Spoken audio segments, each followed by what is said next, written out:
So rook takes rook is played by Magnus. Knight takes, and now I would like you to pause this video and think, what is this amazing move that Magnus came up with? It's really a very little move, but a very power-packed one, and I'm really amazed with this next move that Magnus comes up with. Ooh, Queen d6. Now, why is this move so powerful? See, firstly, the knights cannot move. c4 is falling. This knight actually is run out of squares. If you go to c3, it blocks the queen's path here. And if you move the queen to defend this knight, then the e5 knight falls. So actually, this move, little queen d6 move, has put white under so much trouble. You can see Levan's time right now is 43 minutes. He's thinking about what to do. But it's not so simple, his plan. But there is a possibility, you can actually play, and now his time is down to 26 minutes.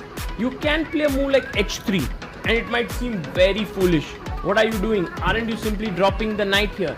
But the point is, after let's say h3, queen takes d1, queen b8 check, king g7,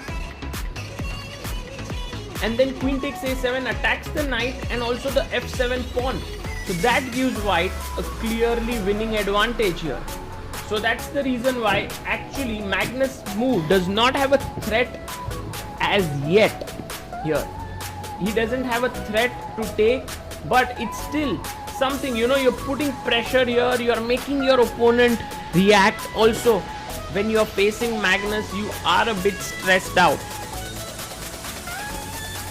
So Levan taking his time, and now I think finally he has to make a move, because he has to play another 15 moves in the next 26 minutes, which is not so simple.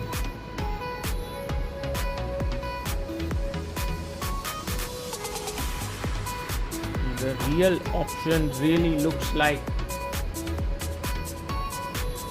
making some kind of an improving move, h4, h3, maybe e3. No, he goes knight to f3.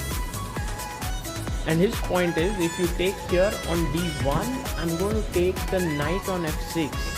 Magnus returns to his chair and he's thinking whether he should take the knight or not. But isn't that losing a pawn? Yes, he takes it. Queen d1 first. Now Levan must take the knight on f6. He does so. But now c4 pawn. This is falling. I think the reason why Levan went into this variation, Magnus takes it. He takes the pawn. He went into this variation is hoping that he can somehow launch an attack against these pawns with knight g5 perhaps. He plays e4 first, which is important, because if you went knight g5 check first, of course queen d7 is possible, but so is queen d5 check. And so with e4, he has stopped the queen from coming here. And now Magnus plays another brilliant move. What a move this is. This is so good. He's attacking this pawn, queen d3, and it's these little moves which make it so difficult to beat him. His queen is very well placed. It's looking at the pawn. It's also, just around the white's position, white camp. And here Levan Pantsullaia now looking to move his knight. He plays his knight to g5 and he tells Magnus that your f7 pawn is weak. I'm going to take it.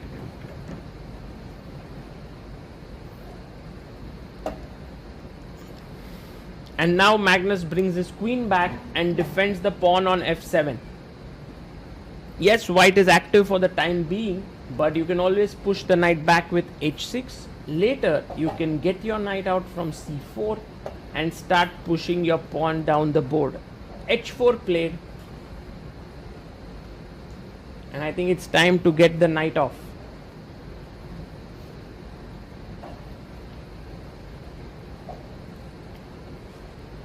Magnus taking his time. He has 34 minutes.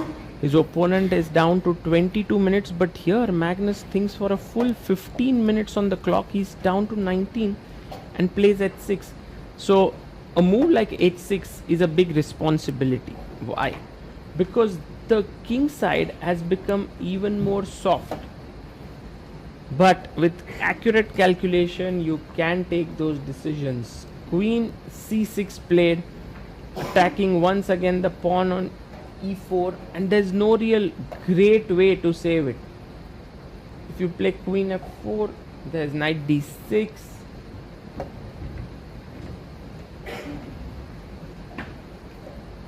And he plays his pawn up to h5. He sacrificed another pawn. You could see Levan just taking a glance at Magnus. What's your intention here?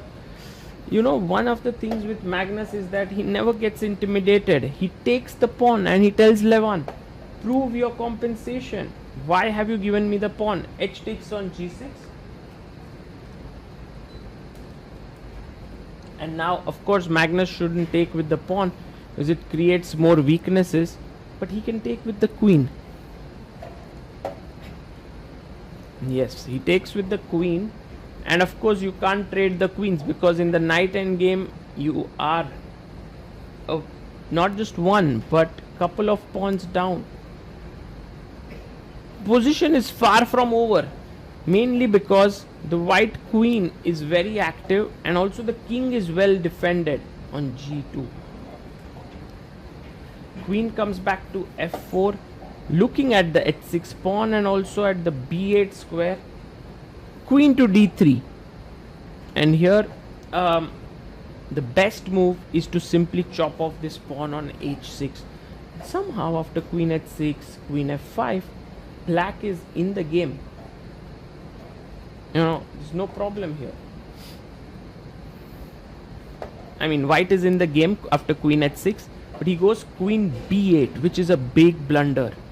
It's a big mistake. Now, the reason why this is a mistake, you will understand that although white is going to gain back one pawn here, which is an important pawn, what he's losing is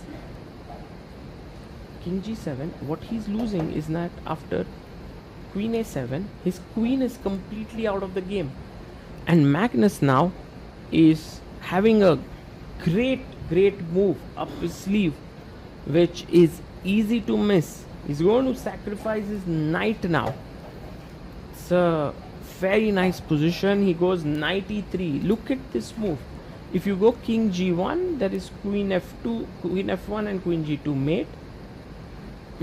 If you go king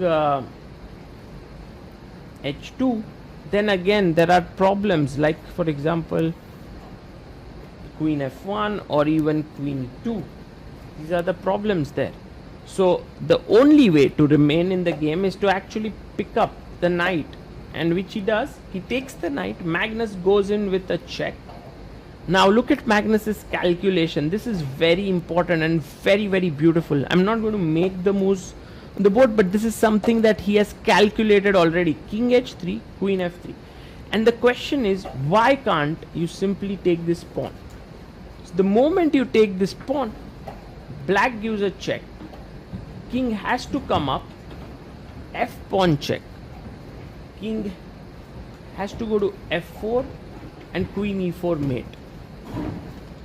So this is the kind of calculation which makes these long-term plans work. It's these short calculations which are always difficult. So this pawn cannot be won, and then you can try and push it down towards becoming a queen. He goes a4.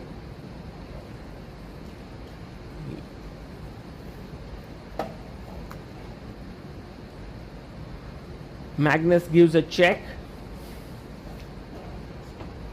King g4. And now you want to play f5 and mate him, because king f4, there's queen e4.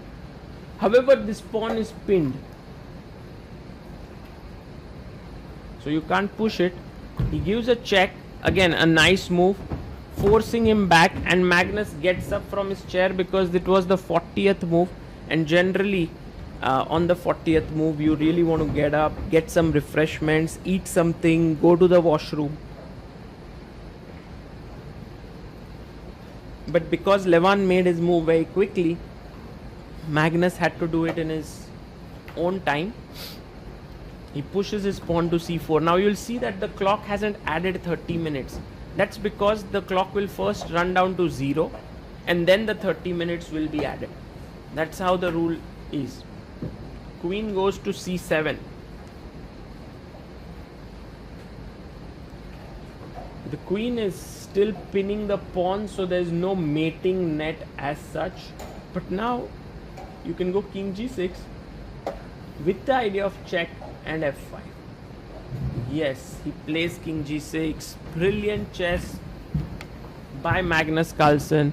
He gets up from the chair just like his opponent. Actually, Magnus gets up from his chair in confidence, while his opponent Levan Pantsullaia, I think, is getting up more from the fact that he hopes that this game ends very soon now. So Magnus is in complete control. There are no checks in the position. Queen h1 and f5 are the biggest threats. Levan comes back and we must see what he plays.